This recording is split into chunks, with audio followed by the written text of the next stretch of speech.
Para entender esta historia, primero tienen que conocer a la familia. Mi abuela se llamaba Dolores, igual que mi mamá. Sí, ya sé. En esta familia no nos distinguíamos mucho por los nombres, pero les juro que en personalidad eran completamente distintas, aunque las dos llevaban el mismo. Mi abuela Dolores era una mujer, ¿cómo les digo? Era de esas personas que entran a un cuarto y el cuarto las siente. No era ni alta ni particularmente imponente de cuerpo, pero traía algo en la mirada, algo en la forma de pararse que te decía sin palabras: aquí mando yo y aquí manda el respeto. Tuvo 5 hijas. 5. Y mi abuelo Pedro, que era buena persona, pero al que de algún modo siempre se le veía un poco como de adorno en esa casa de mujeres fuertes. Las 4 hermanas mayores de mi mamá, ay güey, cada una con su carácter, cada una con su modo. La mayor, seria y mandona. La segunda, trabajadora y callada. La tercera, con una lengua que cortaba como cuchillo. La cuarta, la que más se parecía a la abuela, la que todo lo resolvía. Todas hechas de esa madera que no se tuerce, que no se queja, que aguanta y cuando crees que ya se va a romper, aguanta tantito más. Y luego estaba mi mamá, la más chica, la que llegó cuando ya nadie la esperaba, dicen. La que desde chiquita tuvo que abrirse paso entre 4 personalidades enormes y una matriarca que lo controlaba todo. Mi mamá Dolores era la oveja negra. Ella misma lo decía, sin pena y casi con orgullo. Yo siempre fui la rebelde, mija. Pero ser la rebelde en esa casa tenía un precio. Las hermanas salían, convivían, tenían sus vidas, sus amigas, sus novios. Mi mamá limpiaba, guisaba, trapeaba, tendía camas, lavaba trastes, porque así le tocó, porque era la más chica, porque alguien tenía que hacerlo y ese alguien siempre terminaba siendo ella. Que si le pesaba, claro que le pesaba, pero en esa época, en esa familia, en ese México, una chica no se quejaba de eso, se aguantaba y punto. Y entonces apareció Roberto, mi papá, el hombre que le cambió la vida a mi mamá, para bien y para mal, como suelen hacer esos hombres que llegan con demasiado brillo en los ojos y demasiadas palabras bonitas en la boca. Me contaron que era guapo, de esos guapos que saben que lo son, que te miran y ya saben lo que estás pensando. Tenía labia, tenía chiste, sabía hacer reír. Y cuando hablaba de sus sueños, de irse al norte, a Estados Unidos, a hacer su vida, a traer lana de verdad, le brillaban tanto los ojos que te los creías sin que te dijeran nada más. Mi mamá se enamoró. ¿Y quién no se iba a enamorar, güey? Era joven, estaba harta de trapear y de obedecer, y Roberto llegó, como quien trae un boleto de salida en la mano.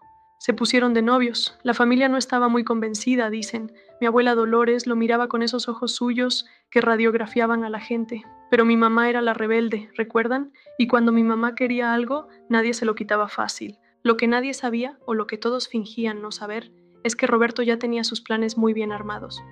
Planes que incluían el norte, planes que incluían una vida mejor, planes que, con mucho amor o sin él, no incluían quedarse. Cuando mi mamá quedó embarazada de mí, Roberto ya tenía todo listo para irse. Me voy a Estados Unidos a hacer lana, María. Luego te mando traer. Ya verás que todo va a estar bien. Eso le dijo, y se fue. Y él, luego te mando traer, se fue con él, y nunca volvió. Mi mamá se quedó en esa casa, con su panza, con sus hermanas, con su madre, con su orgullo tragado, y conmigo adentro, que todavía no sabía nada de nada. Mi mamá no se fue. ¿A dónde iba a ir? Con una panza y sin Roberto y sin un quinto de su lado. Se quedó en la casa de mi abuela, en esa casa de bugambilias y paredes descarapeladas donde siempre había sido la que más jalaba y la que menos reconocimiento recibía.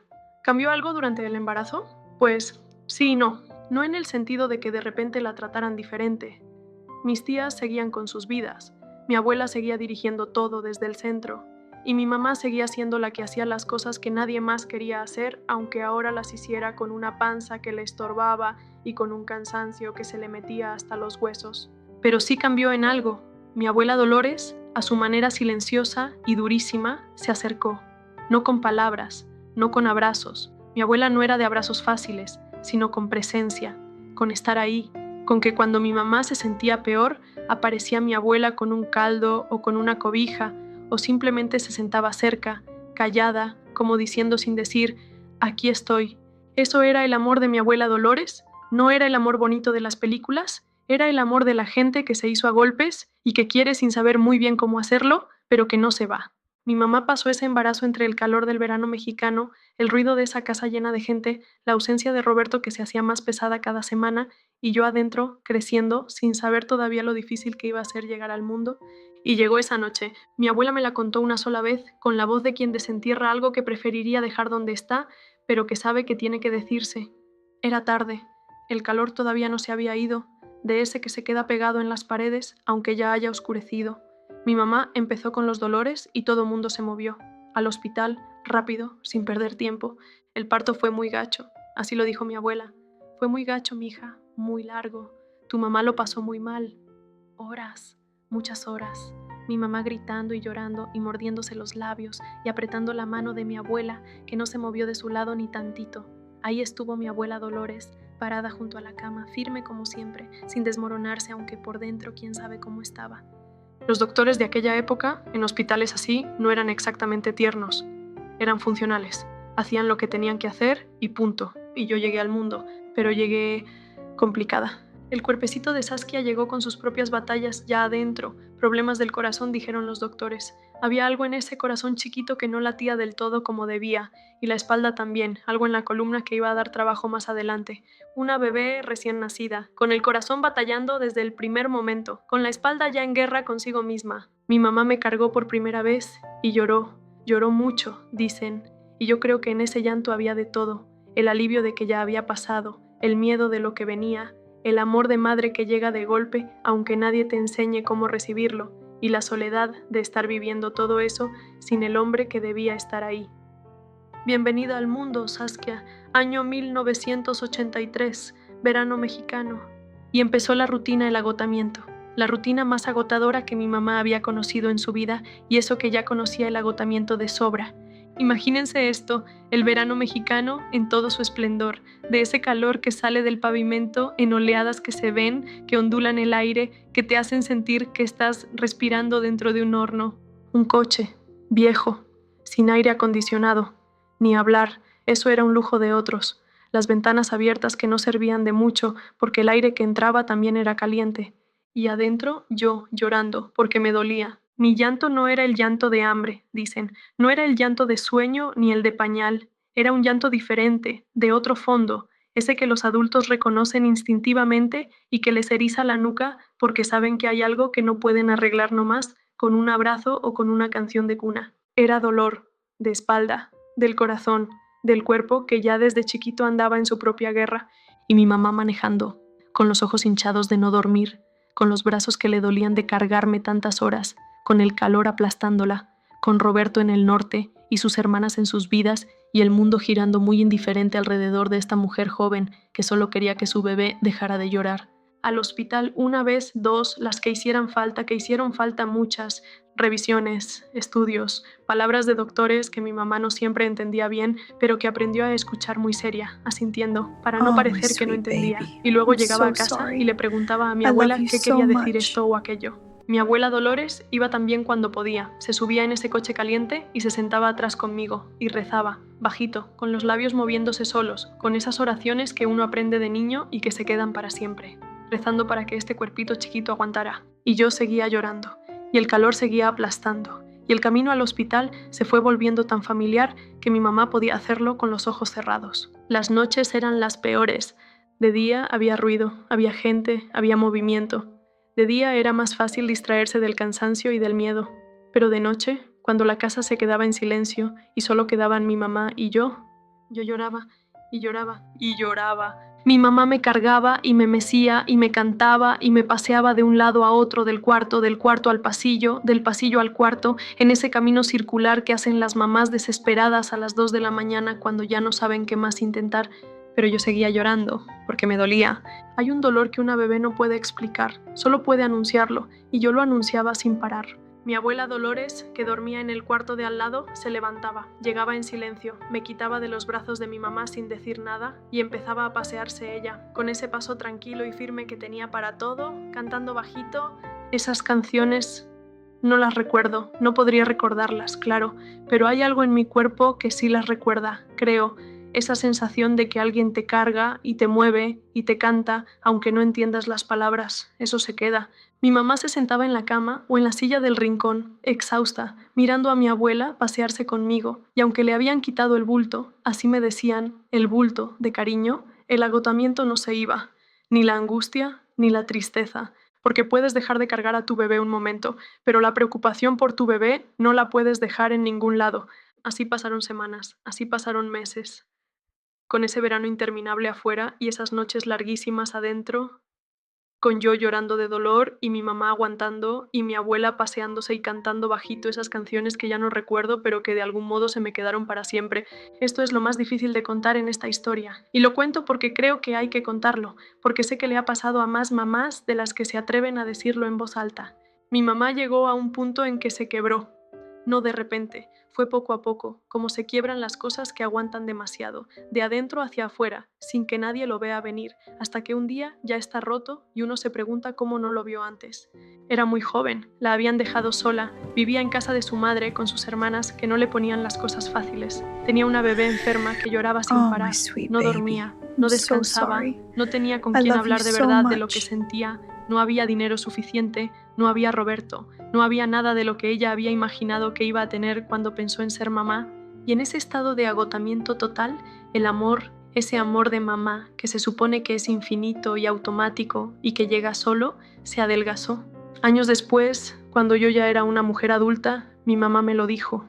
Me miró a los ojos y me dijo: Saskia, hubo un tiempo en que yo creo que no te quería como debía quererte. Estaba demasiado cansada para querer, estaba demasiado rota. Me lo dijo con vergüenza, me lo dijo esperando que yo me enojara o que me doliera. Pero yo no me enojé, yo la entendí y la quise más, porque no tuvo que decirme eso, pudo haberse quedado callada para siempre y yo nunca hubiera sabido, pero me lo dijo. Y eso, esa honestidad tan valiente y tan difícil, me parece el acto de amor más grande que me ha dado. Porque querer a alguien también es decirle la verdad aunque duela, aunque sea una verdad fea, aunque sea una verdad tuya. Pero ahí estaba mi abuela Dolores, siempre estaba mi abuela Dolores. Cuando mi mamá no podía más, ahí estaba ella.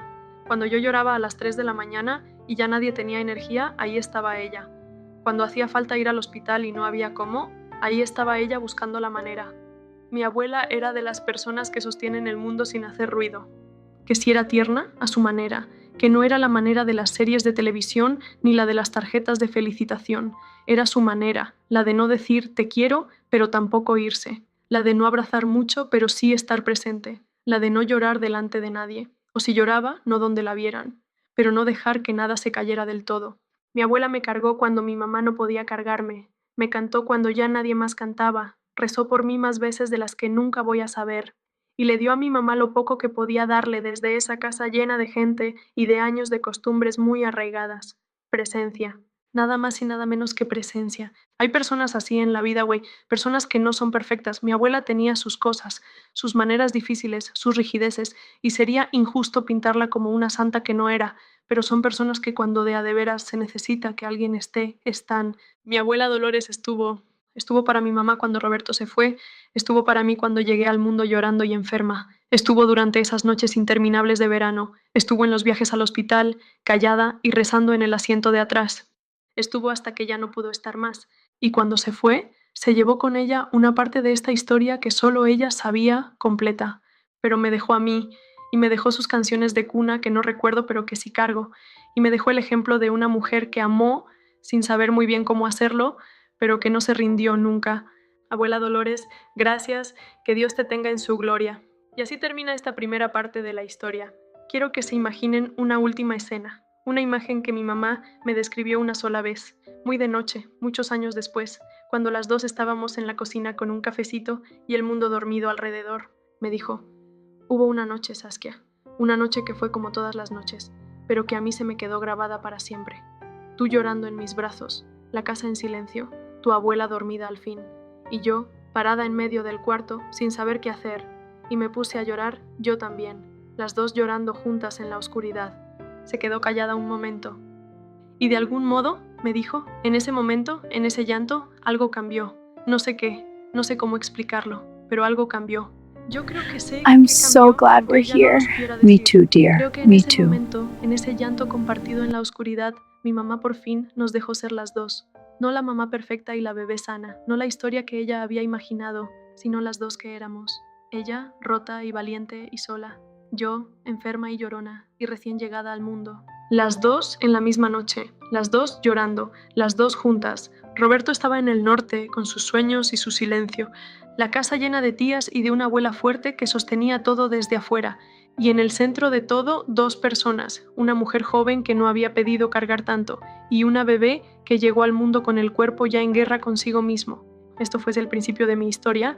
No fue un principio bonito, no fue el principio que nadie hubiera querido, pero fue el nuestro, y de ese principio difícil salió lo que soy hoy. Salió la relación con mi mamá, complicada y real y llena de verdad. Salió el amor que le tengo a mi abuela, aunque ya no esté. Salió yo. Si quieren saber qué pasó después, si quieren saber cómo crecí, cómo mi mamá y yo nos fuimos encontrando, qué pasó con Roberto, qué pasó con esa familia de mujeres tan fuertes, nos vemos en el siguiente capítulo. Gracias por estar aquí, gracias por escuchar. Cuídense mucho.